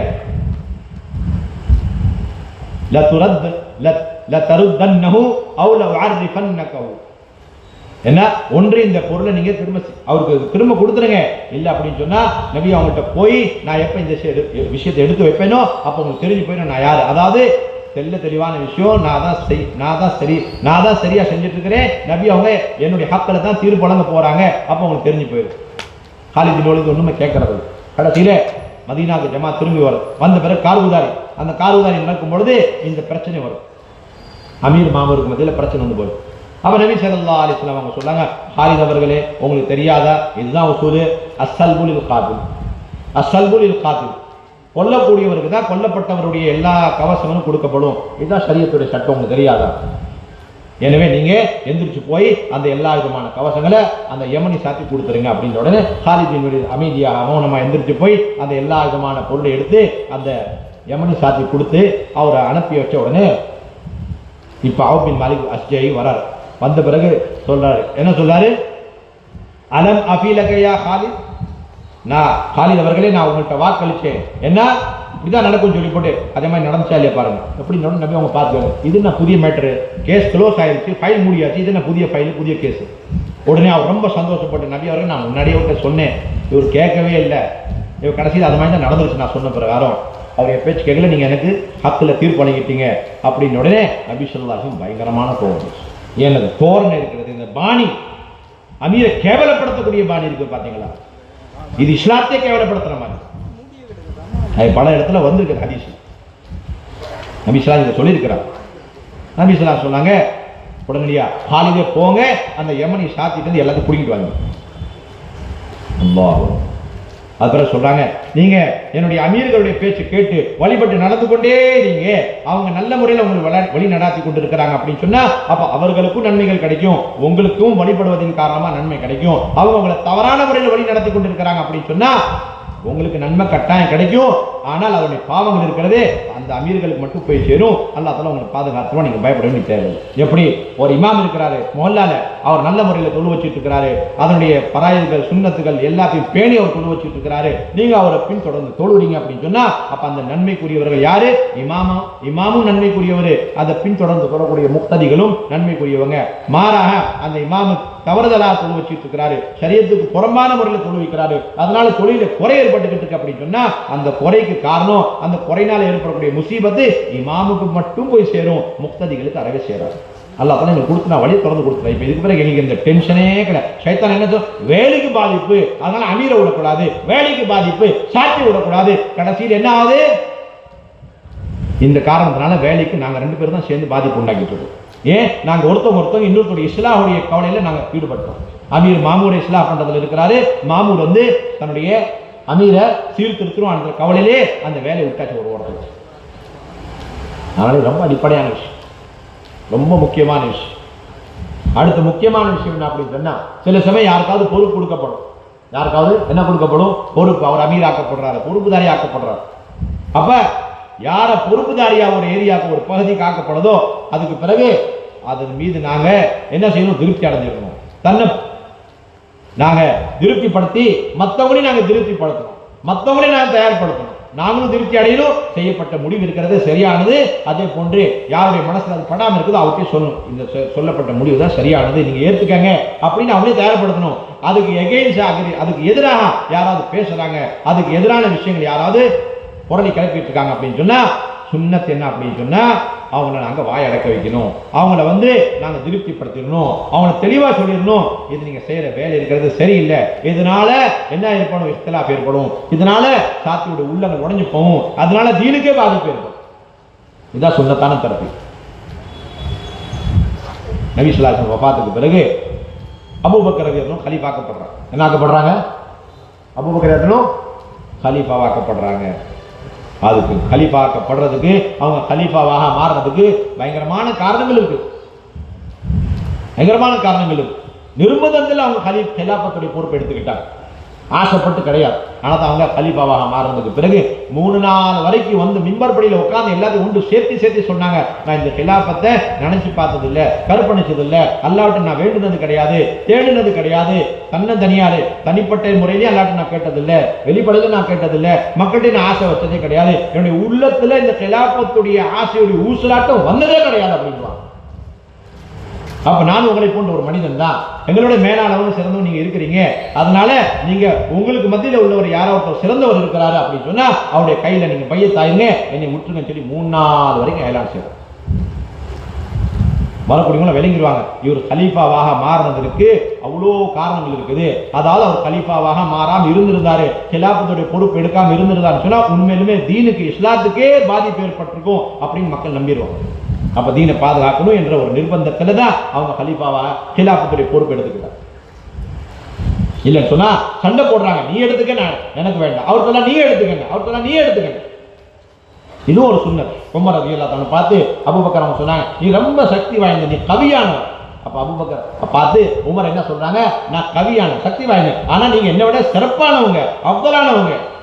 அப்ப நீங்க சிறப்பு வாய்ந்தவங்க, என்கிட்ட இருக்கக்கூடிய கூவத்தை நான் உங்களுக்கு உங்களுடைய ஹிலாஃபத்துக்கு முழுசா கொடுத்துறேன். என்னுடைய உமருடைய அத்தனை சக்திகளும் இருக்கிறதே அபூபக்கரோட சேர்ந்தது சார்ந்தது, நான் என்னுடைய முழு சக்தியை உங்களுடைய ஹிலாஃபத்து உங்களுடைய உதவியில நான் முழுசா செலவழிக்கிறேன் தான் சொன்னேன்.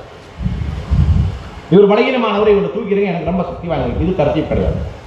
மசூரா அடிப்படையில் யாரை பொறுப்பாக கொடுக்கப்பட்டிருக்குதோ அவருடைய இமாரத்தை, அவருடைய பொறுப்பை எடுத்துக்கொண்டு அல்லாஹ் எங்களுக்கு கொடுத்த திறமைகள் சலாயத்துக்கு இருக்கிறதே அது நாங்க அவருக்கு அர்ப்பணிச்சோம். அப்போ உங்களுக்கு பொறுப்பு கொடுக்கப்பட்ட என்ன நன்மைகள் கொடுக்குமோ அந்த நன்மைகள் உங்களுக்கு அந்த அமீருக்கு இத்தாஅத் செஞ்சு அவருக்கு வழிபட்டு அவருக்கு நாங்கள் ஒத்தாசையா இருக்கிறதுனால, அவருக்கு நுஸ்ரத் செய்யறதுனால அந்த நன்மைகள் எல்லாம் எங்களுக்கு போய் சேரும். அப்ப அபூபக்கர் ரலியல்லாஹு கலீஃபாவாயிட்டாங்க. அந்த நேரத்தில் காலித் பின் சயீத் என்ற ஒரு சஹாபி இருக்கிறார். காலித் பின் வலீத் இல்ல, காலித் பின் சயீத் என்ற சஹாபி நபி உங்களை பார்த்துடைய நேரத்தில் யமன்ல இருக்கிறார். அவங்க வந்து நபி உங்களை பார்த்துக்கு பிறகு அபூபக்கர் ரலியல்லாஹு அவங்க கலீஃபாவாக ஆக்கப்பட்டதுக்கு பிறகு மதீனாவுக்கு வராங்க.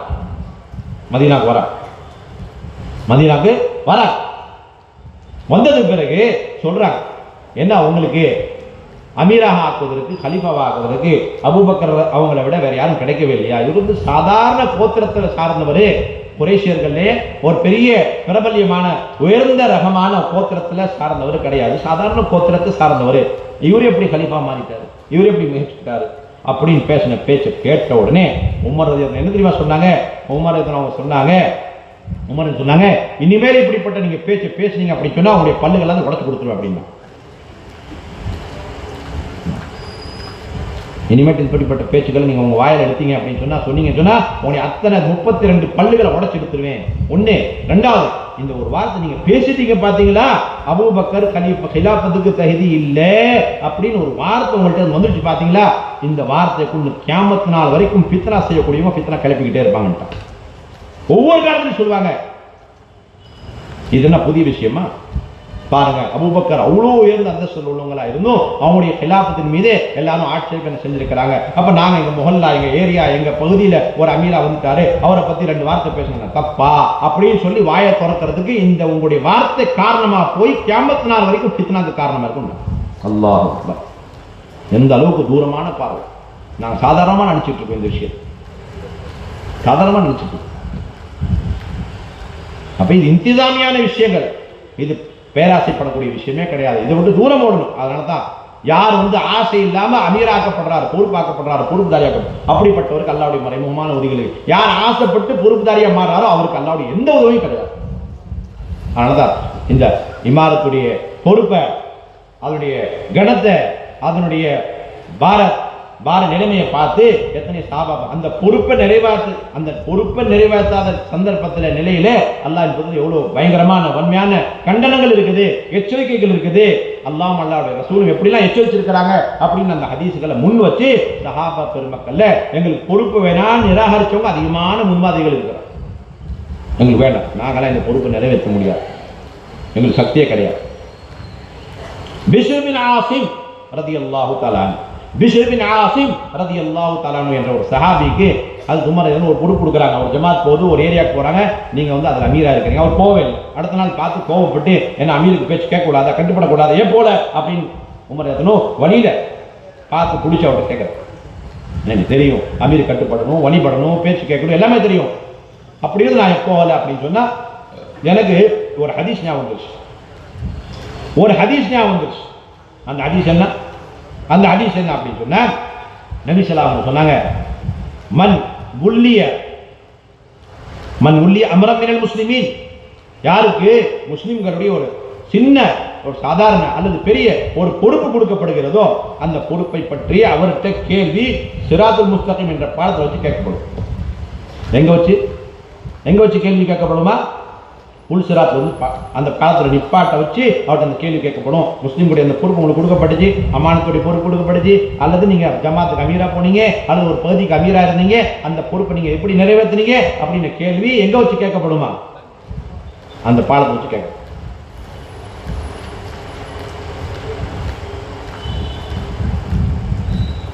அவர் அந்த பொறுப்புல இஹ்லாஸோடு நடந்து கொண்டாரு, அந்த பொறுப்பை நல்ல முறையில் நிறைவேற்றினாருன்னு சொன்னா நஜா, அவர் வெற்றி அடைவார். அதுல தவறளிச்சிட்டார் அப்படின்னு சொன்னா அந்த பாலம் இருக்கிறதே அது உடஞ்சி 70 வருஷம் வரைக்கும் நரகத்தில் அப்படியே போயிட்டே இருக்கும். அவரும் 70 வருஷம் வரைக்கும் நரகத்தில் போயிட்டு.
அப்ப இந்த ஹதீஸ் இதுல சொல்லப்பட்ட அந்த எச்சரிக்கையை நான் நினைச்சு பார்த்து நான் இந்த பொறுப்பை எடுக்கிறது நான் தயார் இல்லை அப்படின்னு கேள்விப்பட்ட உடனே உமர் ரலியல்லாஹு அவரை மறந்துட்டாங்க.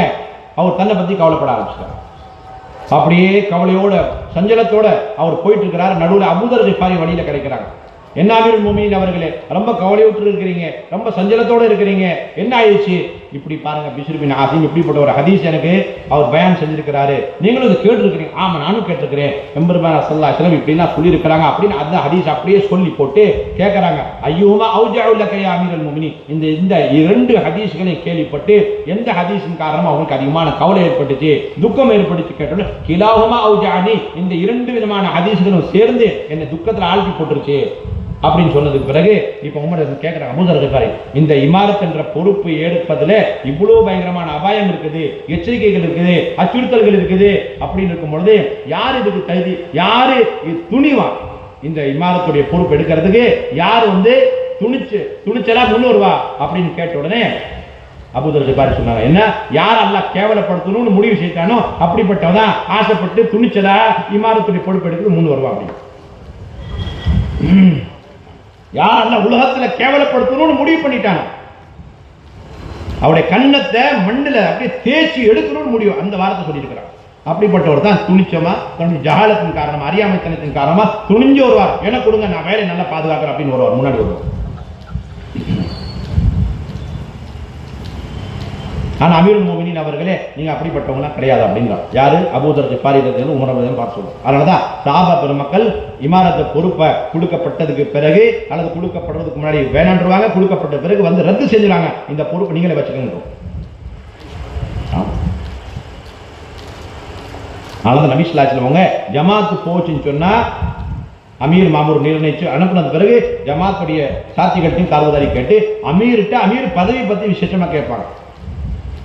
ஹஜ்ரத் மிக்தாத் ரலியல்லாஹு அன்ஹு அவங்களே ஒரு குதிரை ஒரு படைக்கு வந்து அமீராக்கி அனுப்பினது பிறகு திரும்பி வராங்க, வந்த பிறகு கைஃப வஜத் இமாரா, அமீர் பதவி எப்படி இருந்துச்சுப்பா அப்படின்னு கேட்கறாங்க. யாரு? நபி ஸல்லல்லாஹு கேட்கறாங்க, அமீர் பதவி பூர்த்தி செஞ்சியா? இல்லை, அது இல்லை, அந்த அமீர் பதவி ஏற்றுக்கொண்டதுக்கு பிறகு உன்னுடைய நஃப்ஸ் எப்படி இருக்குது, உன்னுடைய தன்மைகள் எப்படி இருக்குது, நீ எப்படி பழைய தன்மையில் இருந்த தாழ்வு மனப்பான்மை, அதே போன்று நெளினமான ஒரு வாழ்க்கை, அதே போன்று கற்புரம் இல்லாத ஒரு நிலைமை, தன்னை வந்து சாதாரண மனுஷன் அப்படி இருந்துச்சு, அது எல்லாம் மாறி போச்சு. அவர் சொன்னார், ரசூலுல்லாஹி ஸல்லல்லாஹு அலைஹி வஸல்லம் அவர்களே, நான் உள்ள இருந்து மாறிட்டேன், நான் பழைய மாதிரி இல்லை, எல்லாரும் என்ன ரொம்ப இக்ராம் செய்ய ஆரம்பிச்சிட்டாங்க, நான் எல்லாத்தோட தன்னை தானே மேலானவனா கருத ஆரம்பிச்சிட்டேன். நபி ஸல்லல்லாஹு அலைஹி வஸல்லம் சொன்னாங்க, இந்த இமாரத்து பார்த்து இப்படிப்பட்டதான், நல்ல நேரம் அழிச்சு ஒழிச்சு எடுத்துரும் அப்படின்னு.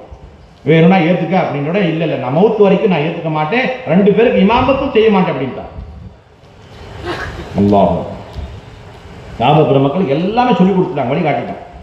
ஆசைப்பட்டு முன்னாடி வரீங்களா, அப்போ உங்களுக்கு இப்படிப்பட்ட எச்சரிக்கை எல்லாம் இருக்கு. பயந்து பின் வாங்கிறீங்களா, அதுக்கு உதாரணம் ரொம்ப தெளிவான விஷயம்.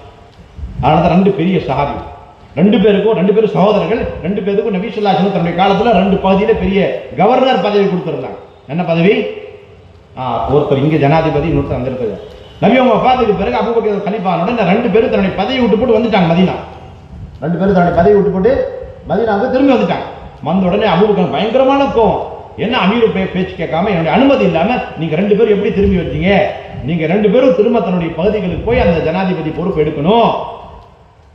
ஏன்னு சொன்னா நபியோடைய காலத்துல எந்த பகுதிக்கு யார ஜனாதிபதி ஆக்கப்பட்டாங்களோ அப்படிப்பட்டவங்க அந்த இடத்துக்கு அவங்கள தவிர வேற யாரும் தகுதியானவங்க கிடையாது அப்படின்னு சொன்ன உடனே, கிடையாது நான் போகவே மாட்டேன், நாங்க ரெண்டு பேரும் போக மாட்டோம், நாங்க முடிவு செஞ்சுட்டோம், நபி அவர்களுக்கு பிறகு யாருக்கு சார்பாக நாங்க எந்த பதவியும் ஜனாதிபதியா மாற மாட்டோம் அப்படின்ட்டு. அப்ப என்ன செய்ய போறீங்க, நாங்க மைதானத்துல களத்துல இறங்கி வேலை செய்ய போறோம் அப்படின்னு சொல்லி ரெண்டு பேருமே ஷாம் நாட்டுக்கு போறாங்க. மைதானத்துல இறங்கி உழைப்பு செய்றாங்க, அங்கேயே ரெண்டு பேருமே செய்தாங்க. இதுதான் அசலான அமீருடைய பதவி, அமீருடைய பொறுப்பு அப்படின்னு. மைதானத்துல இறங்கி வேலை செய்யும், அல்லாஹ்வுடைய பதவி வெள்ளிக்கிழமை செல்றது. அப்ப இந்த இஸ்திமாயத்தை கொண்டு வருவதற்கு மஷூரா அடிப்படையானது. மஷூரால அமீர் இருக்கிறார்கள், மஷூரால அமீர் முழு இஸ்திமாயத்துக்கு வேதத்தை ஃபிக்ர் வேதத்தை கலிமாக்கு ரொம்ப அடிப்படையானது. இஸ்திமாயத்துக்கு அடிப்படையான அமல் தான் தாவத்தில் மஷூராவா இருந்தது. நாங்கள் எல்லாரும் மஷூரா கட்டுப்பட்டோம். எப்படி? இப்போ மூணு அடிப்படையான விஷயம். ஒன்று மஷூரா இருக்குது, அடுத்தது இஸ்திமாயத்து இருக்குது, இன்னொன்று என்ன இருக்குது, மர்கசியத்து இருக்குது. என்ன இருக்குது? மர்கசியத்து இருக்குது. இந்த மூன்றுமே ஒன்றோட ஒன்று சேர்ந்தது. இது எல்லாத்தையும் கொண்டு என்ன வரும்? இத்தாஅத் வரும். அதை கொண்டு அல்லாஹ்வுடைய கட்டளையிலேயே எடுத்து நடக்கூடிய தகுதிகள் உண்டாகும். அதை கொண்டு தகாதாக்கள் பூர்த்தியாகும். கம்மியான நபர்கள் இருக்கிறாங்க, ஆனா இஸ்திமாயத்தோடு இருக்கிறாங்க, அதுக்காண்டி இத்தாத்தை செய்யறாங்க, அப்புறம் அமீர் கட்டுப்படுறாங்க, அப்புறம் மர்கசியத் என்ற மத்தியஸ்தலத்தோட சேர்ந்து இருக்கிறாங்கன்னு சொன்னா அந்த சொற்பமான அற்பமான பலகீனமானவர்கள் கொண்டு பெரும் பெரும் ஜமாத்து செய்திராத வேலை அல்ல செய்ய வச்சிருக்கு. ஏன்? அல்லாவுடைய உதவி அவங்களுடைய என்ன இருக்குது? அல்லாவுடைய உதவி. அதனால இது ரொம்ப முக்கியமான சுன்னத்து, தாவத்துடைய சுன்னத். ஒரு வேலை நடக்குது, ஒரு ஏரியா நடக்குது, ஒரு ஜமாத்துக்கு அதுல ஒரு அமீர், ஒரு பகுதி அதுல ஒரு அமீர். அல்லாஹ் தஆலா இந்த சுன்னத்தை ஹயாத்தாக்கூடிய தௌஃபீக பாக்கியத்தை எங்களுக்கு எல்லாத்துக்கும் தருவாங்க. அல்ஹம்துலில்லாஹ். நீங்க ஒரு நியத் வைக்கணும், இன்ஷா அல்லாஹ். நாங்க வருஷம் 6 மாசம் போறதுக்கு நாங்க நியத் வைக்கணும் இன்ஷா அல்லாஹ். என்ன செய்யணும்? அல்லாஹ்வுடைய பாதையில களத்துல இறங்கி முழு உலகத்துக்கு போய் தீனை எத்தி வைக்கணும். இதுதான் அசலான பொறுப்பு. ஒரு பொறுப்புதாரியுடைய பொறுப்பும் அதுதான், பொறுப்பு இல்லாதவருடைய பொறுப்பும் அதுதான். பொறுப்புதாரி நினைக்க கூடாது எங்களுக்கு பொறுப்பு கொடுக்கப்படுது, இதுதான் இப்ப என்னுடைய பொறுப்பு, வேற எதுவுமே கிடையாது நினைக்க கூடாது. அசலான பொறுப்பு இதுதான். பொறுப்புல உள்ளவர்களும் அல்லாஹ்வுடைய பாதையில் அலைஞ்சு திரிஞ்சு பாடுபடணும், பொறுப்புல இல்லாதவர்களும் அல்லாஹ்வுடைய பாதையில. மாறாக சஹாபா பெருமக்கள் எப்ப வெற்றியுடைய நிலைமைக்கு வந்துருவாங்களோ அப்படிப்பட்ட நேரத்துல அவங்களுடைய பதவி விட்டு நீக்கிடுவாங்க. என்ன செய்வாங்க? வேலை செஞ்சு செஞ்சு தியானம் செஞ்சு செஞ்சு ஒரு வெற்றி அடையக்கூடிய நிலைமை வரக்கூடிய நேரத்தில் அவங்கள பதவி விட்டு இறக்கி விட்டுருவாங்க. இது பெரிய ஒரு இம்திஹான், பெரிய ஒரு இம்திஹான். அவங்க சொல்லுவாங்க, நான் உண்மை இப்ப உயிரை துச்சமா மதிச்சு கொஞ்சம் கூட பயப்படாம நான் இப்ப தீனுடைய உழைப்பு செய்ய போறேன். இதுக்கு முன்னாடி நான் அமீர் பதவியில் இருந்தனால ஒரு பயம் இருந்துச்சு, நான் மூத்தா போயிட்டு எனக்கு பின்னாடி ஜமாத்துடைய நிலைமை என்ன ஆகும், இப்ப நான் அமீர் இல்லை, அதனால நான் எல்லா விதமான பகுதியில போய் தியானம் செய்வேன் அப்படின்னு சொல்லி சஹாபா பெருமக்கள் களத்திலிருந்து வேலை செய்வாங்க. காலித் பின் வலீத் ரலியல்லாஹு அன்ஹு எப்ப அமீர் பதவியிலிருந்து இறக்கப்பட்டாங்களோ அவங்க கவலையப்படல. இது ரொம்ப முக்கியமான சுன்னத். காலித் பின் சயீத் ரலியல்லாஹு அன்ஹு அவர்கள் அமீர் ஆக்கிட்டாங்க. யார்? அபூபக்கர் ரலியல்லாஹு அன்ஹு. உமர் ரலியல்லாஹு அன்ஹு சொன்னாங்க, அவரையும் அமீர் ஆக்கிட்டீங்க. அவர் தான் இவ்வளவு காலம் வரைக்கும் அவங்களுடைய ஹிலாஃபத்தை ஏற்றுக்கொள்ளவே இல்லை. உடனே அபூபக்கர் ரலியல்லாஹு அன்ஹு என்ன செஞ்சாங்க? ஒரு தூதுவர் அனுப்புனாங்க. அனுப்பி சொன்னாங்க, உங்களுடைய அந்த கொடியை கொடுத்துருங்க, உங்களுடைய அமீர் பதவிக்கு அந்த அடையாளம் அந்த கொடியை கொடுத்துருங்க. அமீர் சாப் அவங்க கேட்கிறாங்க. உடனே காலித் பின் வலீத் என்ன சொல்றாங்க அப்படின்னு சொன்னா, நீங்க அமீர் பதவியை எனக்கு கொடுத்தீங்க, அமீராக்கு நீங்க கொடியை கொடுத்தீங்க, அது எனக்கு சந்தோஷத்துக்குரிய விஷயம் கிடையாது. இப்ப இந்த பதவியை என்னை விட்டு திரும்ப நீங்க வாங்கிட்டு இருக்கிறீங்க, எனக்கு கவலைக்கூடிய விஷயமே கிடையாதுன்றார். அப்ப ரெண்டும் சரி சமமானது, ஒரு இன்திசாமி விஷயம். அவ்வளவு, எந்த விதமான வித்தியாசம். அமீர் பதவி வந்துட்டோம்னு சொன்னா வேற மாதிரி, அமீர் பதவி இல்லைன்னு சொன்னா வேற மாதிரி, எந்த வித்தியாசம் வந்துடக்கூடாது, எந்த வித்தியாசம் என்ன செய்யக்கூடாது, என்னுடைய உள்ளத்துல வந்துடக்கூடாது. ஆனா ஒரு வார்த்தை சொன்னாங்க காலித் பின் வலீத், இதெல்லாம் அமீர் சாப் செய்யல, அபூபக்கர் செய்யக்கூடிய வேலை கிடையாது, இதெல்லாம் அவர் பக்கத்துல இருந்துகிட்டு இருக்கிறார் உமர், அவர் தான் என்ன பண்ணிட்டு இருக்கிறார். இப்ப எப்ப கொடி வந்துச்சோ இப்ப அபூபக்கர் ஓடி ஓடி போறாங்க. யார்கிட்ட? காலித் பின் சயீத் போறாங்க. போய் சொல்றாங்க, இங்க பாருங்க, நான் ஒண்ணுமே சொல்ல, இந்த அபூபக்கர் உமர் தான் வந்து சொன்னாரு, ஆனா ஒரு சின்ன வேண்டுகோள். உமர் ரொம்ப தன்மை உள்ளவரு, அவர் எது சொன்னாலும் தீனுடைய பிரயோஜனத்தை முன் வச்சுதான் அவர் சொல்றாரு, அவர் தன்னுடைய ஆசபாசங்கள் எதுவுமே சொல்றது கிடையாது. அதனால உமரை நீங்க தரைக்குறைவா பேசிடாதீங்க அப்படின்னு அபூபக்கர் போய் வேண்டிக்கிறாங்க. இப்படி ரெண்டு பக்கம் சமாதானப்படுத்துறாங்க. அப்ப ஹஜ்ரத் காலித் பின் சயீதுடைய பேத்தி சொல்றாங்க. யார் சொல்றா? பேத்தி. நான் என்னுடைய தாதாவை பார்த்தேன், அவங்க மவுத் வரைக்கும் ஹஜ்ரத் உமருடைய மக்ஃபிரத்துக்காண்டி துஆ செஞ்சுக்கிட்டு இருக்காங்க. அல்லாஹ், இதுதான் வேலையுடைய உசூல். மஷூரா, அமீருடைய பொறுப்பு என்ன, மாமூருடைய பொறுப்பு என்ன அப்படின்றதுக்காக 1000 உசூல்களை எழுதியிருக்கிறாங்க. ஹயாத்துஸ் ஸஹாபா 2வது பதி எடுத்து பாருங்க, குறைஞ்சது 1000 உசூல். எத்தனை உசூல் இருக்குது? 1000 உசூல். நாங்கள் நினைக்கிறோம் இது எங்களுடைய சொந்த இஷ்டப்படி உள்ளது, எங்களுடைய கருத்துப்படி உள்ளது, எங்களுடைய அனுபவத்துக்குள்ள, அதெல்லாம் கிடையாது. இது முழுக்க முழுக்க சீரத்து குர்ஆன் ஹதீஸ். அதனால எல்லாரும் நீர் வைங்க, வருஷம் 6 மாசம் கொடுக்கணும், மாசத்தோறும் நாங்கள் 10 நாள் கொடுப்போம். அதே போன்று மஸ்தூராத்துடைய வேலைகள் காலையில் சொல்லப்படுது, அதை நாங்கள் ஆணித்தரமா எடுத்து நாங்கள் நடப்போம். மாணவருடைய உழைப்பு இருக்குது, அதை நாங்கள் ஆணித்தரமா எடுத்து நாங்கள் நடப்போம். எல்லாரும் நீங்க செய்யலாமா இன்ஷா அல்லாஹ்?